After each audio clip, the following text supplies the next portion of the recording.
और आखिरी रोजा, और इस वक्त जहन में जो है ना, इस वक्त सिर्फ चल रहे हैं काम, सफाइयाँ, मैनेजमेंट, ईदी, कड़क नोट जो कि नहीं मिल रहे हैं, और ये कि कपड़े, इस्त्री, और हम यहाँ बैठे। बड़ी मुश्किल से नए नोट मैंने अरेंज किया, पता है आपको? हाँ? बड़ी मुश्किल से अरेंज किया मैंने कड़क नोट। कड़क नोट। आप मेरा नहीं बिलीव करेंगे कि मुझे किसने लोन दिए कड़क नोट। बिल्कुल, जो हमें कॉफी बना के देते ना साहिल, मुझे उसने लोन दिया।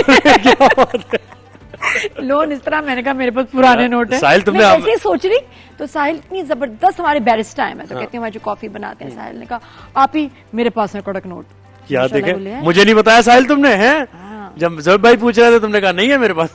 तो वो थैंक यू सो मच साहिल। और माशाल्लाह भी हमारे यहाँ ईदी देने का सिलसिला इस वक्त चल रहा था। ब्रेक्स में हम इसलिए ऐसे अकाउंटेंट भी बने हुए हमारे साहिल है। आपका काम हो गया, अभी मेरे अकाउंट्स मैनेज करेंगे। तो ये आपके जहन में, आपके घर में भी यही इस वक्त चल रहा होगा, लास्ट मिनट की कोई चीज नहीं है। वो कीनू से पूछा क्या चाहिए, तो इस दफा ईद पे क्या पहनना है। वैसे तो ज़ोहैब अंकल ने जबरदस्त उसको प्यारे मुस्तफा जैसे कपड़े ला के दिए। मैंने उससे कल पूछा तो उसने कहा मैंने लेनी है कैप। कैप का मसला नहीं, जितना उस कैप तक पहुंचना एक मसला था। जी हाँ, मतलब कौन डॉल्मिन मॉल जाता है चांद रात के पास। हम गए रात के कोई 12-1 बजे, मैं और फैसल, और वो कैप आ गई, अल्लाह का शुक्र। आ गई उसी कलर की आ गई जो चाहिए जी जी, जो उनको चाहिए थी मनपसंद कैप, वो मिल गई और वो कैप आ गई। बाकी अजान का ये कि मैं कपड़े लेके आई, उसने कहा कि नहीं मैंने दोस्तों के साथ मैच करके ब्लू पहनना है।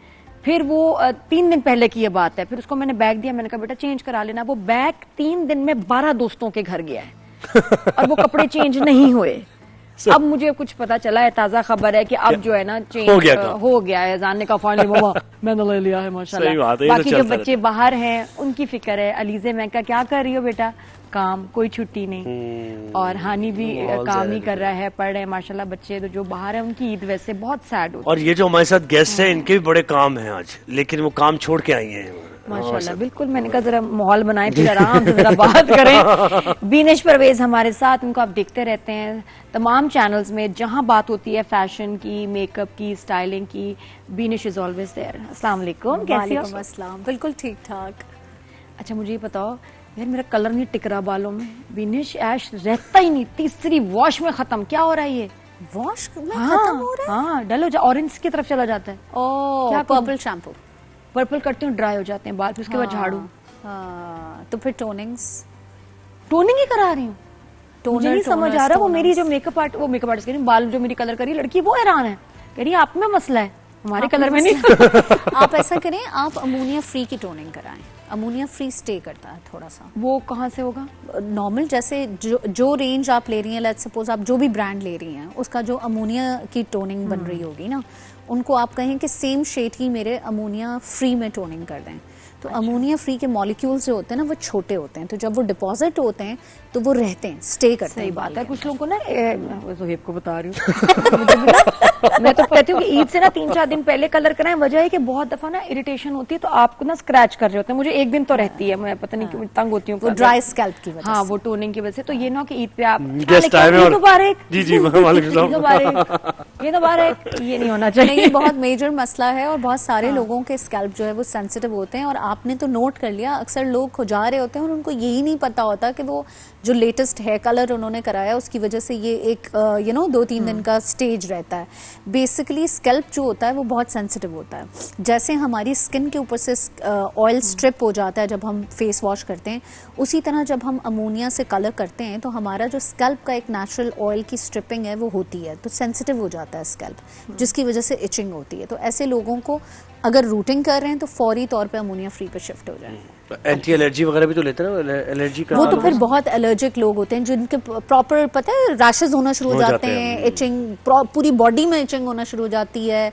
अक्सर लोगों को तो स्किन फूलना शुरू हो जाती है, तो वो तो फिर अमोनिया फ्री पे ही रहते हैं। और हमारा जो वेदर है कराची का, जो इसमें इतना ह्यूमिड वेदर है, बाल बनाओ कुछ और थोड़े बाद कुछ और हो जाते हैं। हाँ। तो उसमें भी hair care for Eid, specially हम ईद की बात करेंगे, कौन से हेयर स्टाइल्स बनाएं जो किचन में भी आना जाना हो, खराब ना हो, बार बार उसको ठीक नहीं करना हो। वैसे तो कर्ल्स, ब्लो ड्राई सबको हसीन लगते हैं, सब पे हसीन लगते हैं, लेकिन प्रैक्टिकल नहीं है। लेकिन जो किचन वाली खवातीन है ना, उनके लिए बेस्ट है भाई। आजकल तो gel back is back in fashion. आपने स्लीक जेल बैक एक पोनी बना ली, पोनी में आप कर्ल्स कर लें ताकि थोड़ी सी वॉल्यूमिनस सी आपकी पोनी बन जाए, बस यूर सॉर्टेड, पूरा दिन आपका निकल जाएगा। इसकी ने बहुत अच्छी बात की। अब जेल बैग जो पोनी है, हाँ। जेल बैग या पुल बैग, उसकी भी वेरिएशंस हैं। एक में जिसमें सीधी मांग निकाल के बांधा जाता है, एक में पूरा बांध दिया जाता है। मैं थोड़ा सा जरा ये ऐसे कर लेती हूँ, हल्का सा बेहतरी आ जाती है। और फिर उसको जेल से ऐसे आप पीछे करें। कितने शौक से सुन रहे हैं। मैं देख रहा हूँ आपको, मैं आपके अंदाज देख रहा हूँ, मैं सुन भी रहा हूँ क्या कह रही है। बातें हैं, लेकिन कोई बात नहीं, बॉयज की भी बात करेंगे अभी। तो अच्छा, फिर उसके बाद ये कि एक आगे ये वैक्स स्टिक, उसको लगाया जाए स्टिक को ऐसे करके जोर से आप खींचते हैं बालों की, ऊपर की तरफ होना चाहिए, नहीं ऐसे नहीं। हाँ। या जेल के साथ। क्योंकि जितना ऊपर की तरफ होगा ना नादिया, आपका फेस लिफ्टेड लगेगा। आप जैसे इस तरफ ऐसे पीछे लेके जाएंगे ना तो आपके फेस पे लिफ्ट नहीं आएगी, लेकिन जब आप उसको ऐसे ऊपर की तरफ लेके जाएंगे ना तो ऑटोमेटिकली आपका यहाँ से लिफ्ट आना शुरू हो जाता है, कोई तो लिफ्टेड लगता है ना अच्छा, चेहरा। फिर उसके बाद बाय द टाइम आप उसको ऊपर कर देते हैं ना, और मेरे हाथ में रबर बैंड आए, हाँ। और जैसे ही बांधा, इधर से बाल निकलने शुरू हो जाते हैं। उसको वैक्स लगाएं, वैक्स लगाएं और कोम्ब करते रहें, वैक्स लगाएं और कोम्ब करते रहें, बस दैट्स और इट। बंद उसको रबर बैंड, मुझे लगता है रबर बैंड ही रबर बैंड बेस्ट है, रबर बैंड बेस्ट है, वही दूध वाला वो जो दूध की थैलियों पे मिलता है, वो वाला। अच्छा, टाइट। मैंने अभी ढूंढे हैं जो कि चिपकते नहीं और निकल जाते हैं आसानी से, वरना बाकी ना बालों से चिपक जाते हैं, इतने बाल टूटते हैं, फिर आप ऐसे बेस्ट है। हम लोग जब मॉडल्स को फैशन शूट के लिए इस तरीके से टाइट पोनीज बांधते हैं तो हम सीधा काट के हम कहते हैं बहन कोशिश भी मत करना खोलने की। आपको वैसे अपनी बेगम पे कौन सा हेयर स्टाइल पसंद है? हर तरह का जो वो बना ले वो अच्छा हेयर स्टाइल है। चलो बात ही खत्म। मतलब ये इनको स्टाइल से कोई लेना देना ही नहीं है, इन्होंने मसला ही हल कर दिया। अच्छा, वो कभी कभी जैनब के बाल बनाए हो, पोनी बनाई हो? जैनब अपने बाल नहीं बनवाती, पता नहीं क्या है। हाँ, वो कहती है कि मुझे ऐसे ही रखते हैं, पोनी टेल नहीं बनाती, पता नहीं क्यों नहीं, कोम नहीं कराती वो। क्या है उसके अंदर, ये जैनब के अंदर? क्योंकि आप इंटरेस्ट नहीं ले रहे। लगती है आपको? नहीं, क्योंकि आप इंटरेस्ट नहीं ले रहे। A lot of times when men don't take interest तो वो खवातीन वो हो जाती हैं, लूजन अप हो जाती हैं। जैनब तो बेटी है। जैनब मेरी बेटी है। अच्छा, बेटी है, 9 साल की बेटी है, तो वो उसकी मामा पीछे पीछे भागती रहती है, वो करती है नहीं। बच्चियां हाथ नहीं आती ना, क्यों? बच्चियों में है। और ये होता है, कुछ बच्चियां बड़ी शौकीन होती है ना, पोनी, क्लिप्स, हेयर बैंड्स, कुछ को कोई शौक नहीं होता। हाँ, नहीं उसको। आई थिंक उसको ये she is destined for bigger things. हाँ, वैसे ये भी है। बहुत ख्वाब और उसकी मंजिल कुछ और है।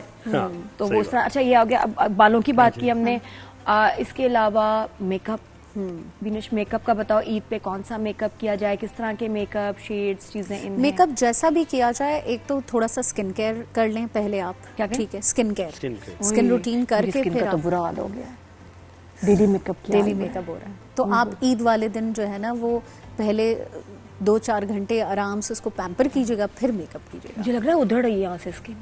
आप रोज रात को वैसे मेकअप रिमूव करके तो ऐसा वैसा, और फिर उसके बाद कुछ लगा के सोती हैं ऐसा वैसा, बस तो फिर ठीक है। फिर भी खराब हो रही है। इतना मुझे लग रहा है कि अब स्किन पील होने वाली है।